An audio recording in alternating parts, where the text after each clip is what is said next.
Do you hear me? With Unico Williams. That's right, it's your boy coming at you on a big basketball Wednesday, as I always like to do because I love to do it. Woo! Thank you so much for tuning in. Please make sure that, of all things, make sure that you like and subscribe to the channel if you like the content that you're seeing. That's right, it is your boy Unico Williams, UNIQO Williams on YouTube. Those who cannot spit, there it is. It's right there. It's on the screen. Now, let's get right to it. Now, LeBron James was featured on the LeBronversation. He would pull up to Pat McAfee to have a conversation. So tonight the Lakers are playing against the Pacers. So he thought that while he was in town, got into town yesterday, drove to Pat's studio, and was like, "Hey, we in there. I'm in there. Let's do it."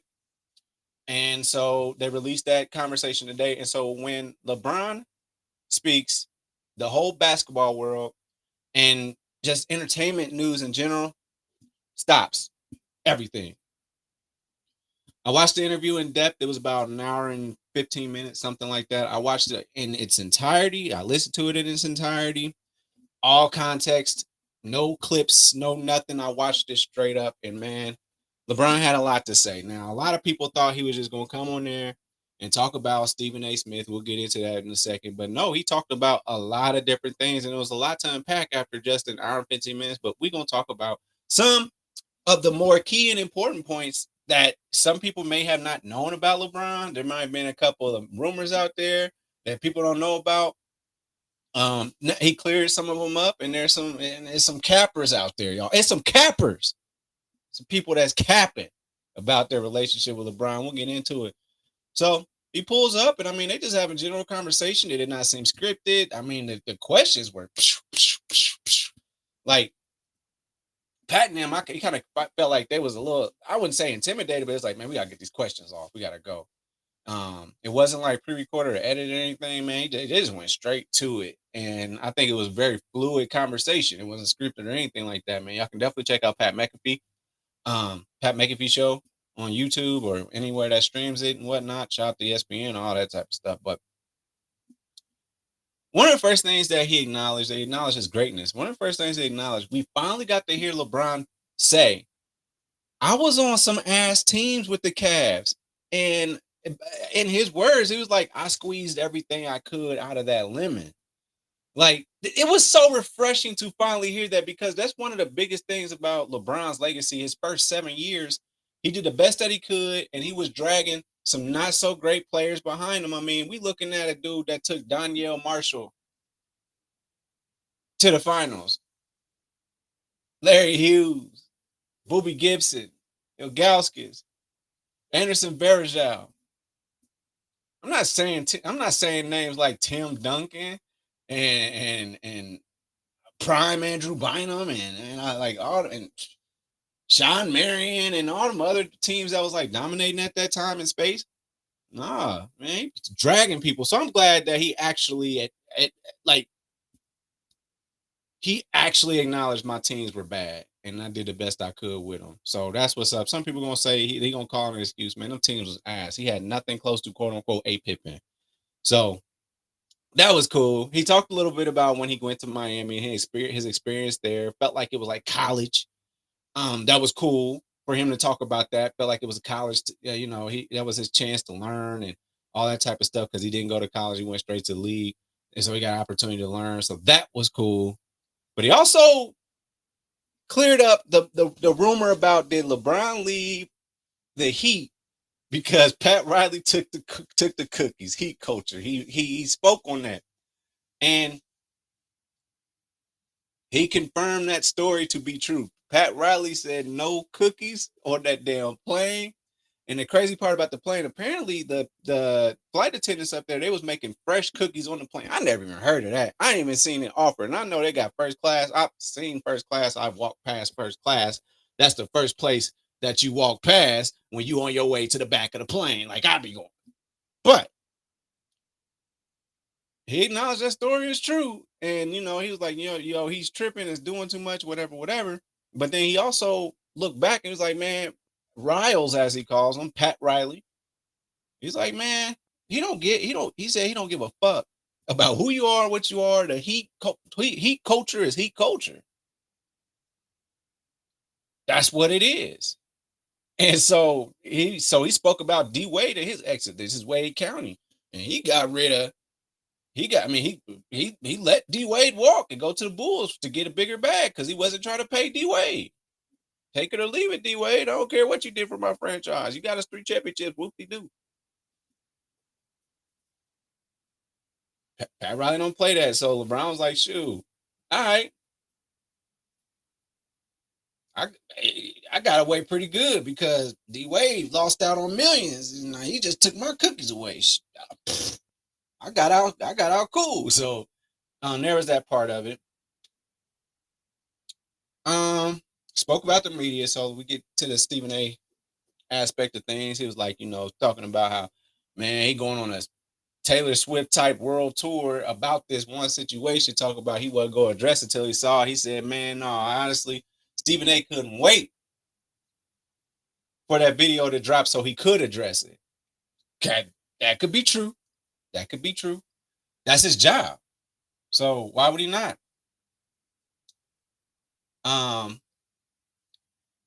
So he said, LeBron said, if there's one person who couldn't wait for the video to drop, it's you. He missed the whole point. Never would I ever not allow someone to criticize players. When you get personal with it, it's my job to protect my house and players. He's gonna be smiling ear to ear when he hears me talking about him. He's gonna grab ice cream and his tighty whities on his couch. Because LeBron mentioned him again. So Stephen A got to address it again on First Take, or he might address it tonight on his show, on the Stephen A show that he does on YouTube. So we'll keep our eyes peeled for that one. He also talked about Brian Windhorst. Now, Brian Windhorst went to the same high school as LeBron, but he's 7 years older than LeBron, right? And he became the authority on all things LeBron James. And most of the information about LeBron James has always been positive about Brian Windhorst, who also works for ESPN. So there's 2 people on ESPN, and he's on the ESPN platform talking about ESPN personalities. So that's where LeBron is at with this. And he don't care. I'm LeBron. I'm bigger than ESPN, to be honest. Especially the way that media is working now. He's been bigger than anything that ESPN could ever throw out there. I mean, the only thing he's not bigger than is the league itself. The league will continue to go without him. But just like it did when Jordan left. But the thing is, he bigger than ESPN. So I'm going on your network. And I'm going to talk about your people. But he said Brian Windhorst, who had a career of following LeBron through high school, became a beat writer for the Cavs, became a beat writer in Miami, became a beat writer for the Cavs again when LeBron retired. He followed him throughout his whole career. They connect at the hip. LeBron don't think that. They're not connected at the hip. That's just dude got his job, and his job is LeBron looks awkward. He says and he would go on to say, Brian, he named him, name dropped him. He said, Brian Windhorst, man, talking about we best friends. Man, dudes is weird. There's something else ESPN to talk about. They can talk about that. He's just like, man, y'all weird. Y'all be saying some stuff that's not true. We are not cool like that. You know what I'm saying? So he took his shots at the media. That was cool. One of the main things that he moved on to talk about was the eras. He killed the era debate for the most part. All the old heads talking about who could do what in what era. LeBron couldn't play in our era. This, that, and the third. Nah, y'all couldn't play in this era. LeBron would go on to say, man, if Giannis were to play, he would get 250 points a game. Think about Giannis right now, 6'10", 6'10", 6'11", whatever, however tall he is, 7 foot, swole, built like a brick. Man, who's stopping him in the 70s and 80s? Who's stopping him? Come on, man. Come on. He's right. And it's Dennis Rodman, no, LeBron couldn't play in our, man, y'all fouling out. Y'all can't stop him. 6'10", 260, 280 pounds. Who's stopping him? Who's stopping him on a nightly basis? And with his speed, stop, man. And he made the point that the game is evolving. That's what the game does. That's what everything does. Everything evolves. We went from having to tune in to our 5 o'clock report on your local news station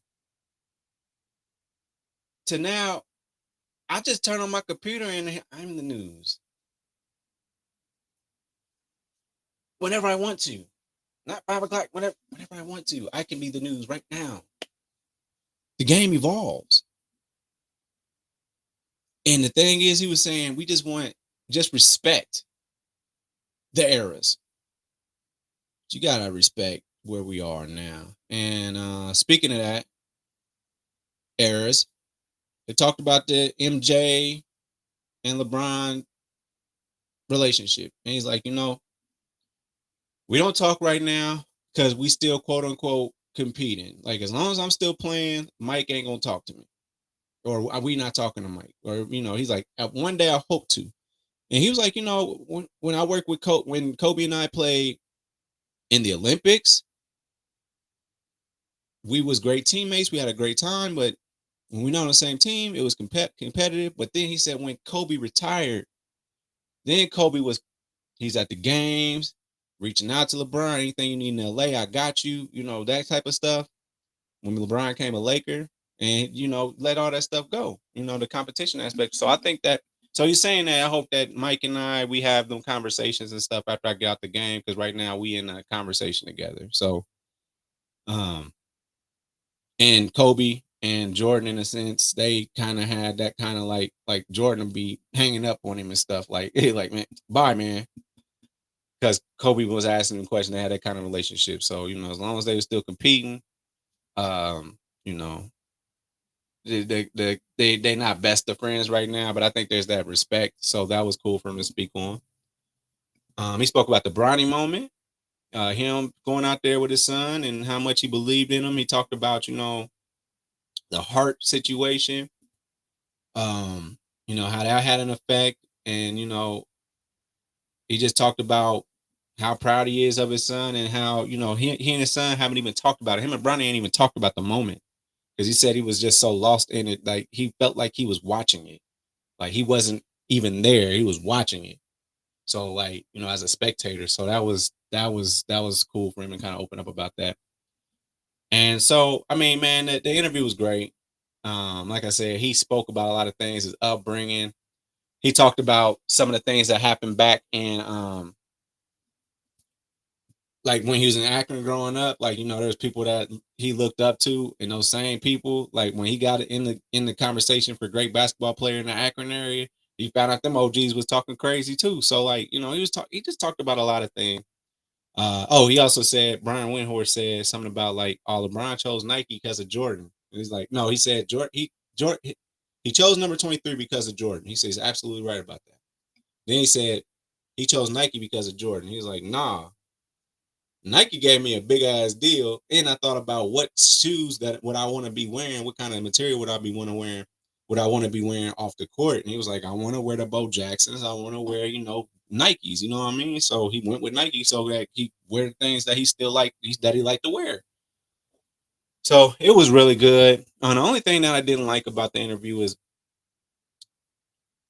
like I say, man, the Pat McAfee show is a bunch of you got the barbershop and then you got the dudes. Now the dudes is usually the cool white dudes that drink beer and they cool to be with. They man love a dude. Pause. Dudes are cool, but I hate that he went on there and had that conversation about Stephen A. on that particular platform with a dude, because we know people like Aaron Rodgers and Joe Rogan go on Pat McAfee, having his boy, but I don't like that being the place where he could. I would prefer he do that like on his show, The Barbershop, or something in regards to Stephen A. Smith thing. Tag Wendy on that, but I didn't like that happening. We might have to be watching something about Pat McAfee versus Stephen A. Smith very soon because they kind of they throw shots at each other. So yeah, we'll see about that. We'll watch that. But I just didn't like that. Like, don't go on there with the dudes. Do that with, like, you know what I'm saying. Don't go to the frat house. Go to the barbershop. Have that conversation. How you really feel about, the Stephen A. situation? You know what I'm saying. Um, yeah, Stephen A. went to go on a whole bunch of platforms talking about all that stuff too. But I like the fact that he went to Gil's Arena and talked about it first. I mean, yeah, he said on his own show you're supposed to, but he went on Gil's Arena as far as like the podcast circuit, and I appreciated hearing his side of it in that way.